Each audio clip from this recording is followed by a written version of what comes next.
Warning: loud noises may be played at times. Please turn down your volume. If you are sensitive to gore, then please leave this video. So, do any of you remember those Mickey Mouse cartoons from the 1930s? The ones that were just put out on DVD a few years ago? Well, I hear there is one that was unreleased to even the most avid classic Disney fans. According to sources, it's nothing special. It's just a continuous loop, like Flintstones, of Mickey walking past 6 buildings that goes on for 2 to 3 minutes before fading out. Unlike the cutesy tunes put in though, the song on this cartoon was not a song at all, just a constant banging on a piano for 1.5 minutes before going to white noise for the remainder of the film. It wasn't the jolly old Mickey we've come to love either.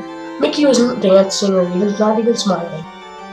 Just kind of walking as if you or I was walking with a normal facial expression. But for some reason, his head tilted side to side as he kept this dismal look. Up till a year ago, everyone believed that after it cut to black, that was it. When Leonard Maltin was reviewing the cartoon to be put in a complete series, he decided it was too junk to be put on DVD, but wanted to have a digital copy due to the fact it was the creation of Walt. He had a digitized copy of it on his computer to look at the file. He noticed something. The cartoon was actually 9 minutes and 4 seconds long. This is what my source emailed to me, in full. He is a personal assistant of one of the higher executives at Disney and acquaintance to Mr. Matton himself. After it cut to black, it stayed like that until the 6th minute before going back to Mickey walking. The sound was different this time. It wasn't a murmur. It wasn't even a language, but more like a gurgled cry. As the noise got indistinguishable and loud over the next minute, the picture began to get weird. The sidewalk started to go in directions that seemed impossible based on the physics of Mickey walking, and the dismal face of the mouse was slowly curling into a smirk. On the 7th minute, the murmur turned into a blood-curdling scream. The kind of scream painful to hear, and the picture was getting more obscure. Colors were happening that shouldn't even be possible at the time. Mickey's face began to fall apart, his eyes rolled to the bottom of his chin like 2 marbles in a fishbowl, and his curled smile was pointing upwards on the left side of his face. The building was becoming rubble, floating in midair, and the sidewalk was still impossibly navigated in what directions. A few seem inconvincible with what we as humans know about direction.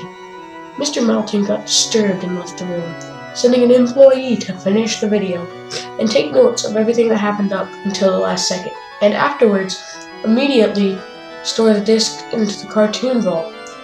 This distorted screaming lasted until 8 minutes and a few seconds in. Then it abruptly cuts to Mickey Mouse, face at the end of the credits of every video, with what sounded like a broken music box playing in the background. This happened for about 30 seconds, and whatever was in that remaining 30 seconds, I haven't been able to get a sliver of information about it. From the security guard working under me, who was making rounds outside of that room, I was told that after the last frame, the employee stumbled out of the room with pale skin, saying, "Real suffering is not known," 7 times, before speedily taking the guard's pistol and offing himself off the spot. The thing I could get out of Leonard Maltin was that the last frame was a piece of Russian text that roughly said, "The sights of hell bring the viewers back in." As far as I know, no one has seen it, but there have been dozens of attempts at getting the file on a rapid share by employees inside the studios, all to whom have been properly terminated of their jobs. Whether it got online or not is up to debate, but if rumor serves me right, it is online somewhere, Mouse.avi. If you ever find a copy of the film, I want you to never view it, and to contact me by phone immediately, regardless of the time. When the Disney death is covered up as well as this, it means something huge. Get back to me, TR. I've not yet to find a copy of this, but it's out there. I know it.